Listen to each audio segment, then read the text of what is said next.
is going on, everyone? My name is Karf from Opium Pulses and welcome to another game review. Now, sorry about the late upload. As I said in the last video, I have school at this time of the year, so the videos will be harder to make. But let's put that aside and get into reviewing a game called Badass Hero. Now, this game is a roguelike platformer shooter in a comic book universe, and it has procedurally generated levels and a lot of items that you can get, and it's in 2D, so it's, I guess, a cool style of a game. Now, this game was made by Awesome Games Studio and it's currently in early access on Steam, and it goes for 9.99 euros or dollars, whatever. Alright, let's talk about the story first, like I always do. The story is that you're a badass hero in a comic book, but something went wrong with you and now you have to fight to become badass again. You have to fight enemies like bosses, and you have to get weapons and armor and stuff to progress through the comic book chapters. Now, the gameplay.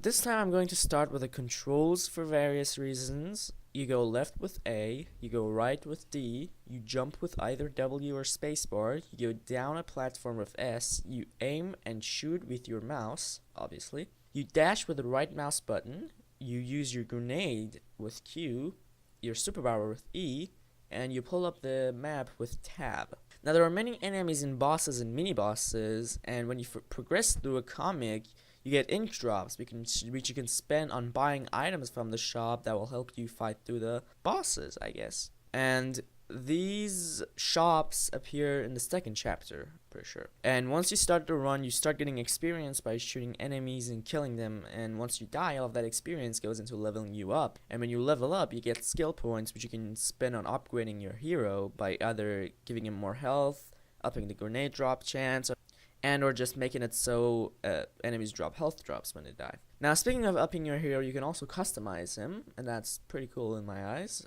because that's a bit of variety, even if it's not that much. Now, in some random rooms around each chapter, you can get a box. The box may contain either a weapon, a grenade, armor, or superpower. The weapons are things like bazookas, snipers, SMGs, shotguns, assault rifles, pistols, etc. Each of them may have their own special trait, like there's this bazooka that freezes enemies, or a sniper that burns them, or like a shotgun that reloads very slowly. Either way, I think, well, in my opinion, I haven't seen that many weapons. I think the variation is pretty good, and my favorite weapon from this game right now is the sniper.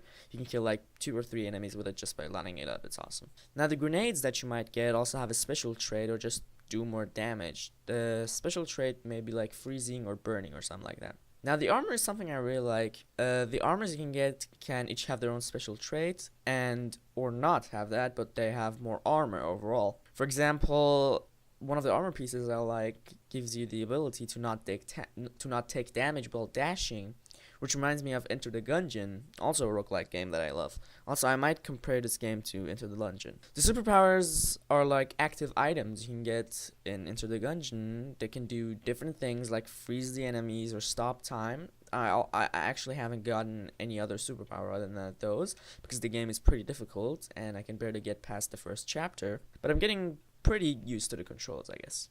The rooms you encounter can either be small, long, or big. It's kind of hard to explain, but each room has traps and you gotta try to get not shot by the other enemies or be ass fucked by those fat pieces of bugs.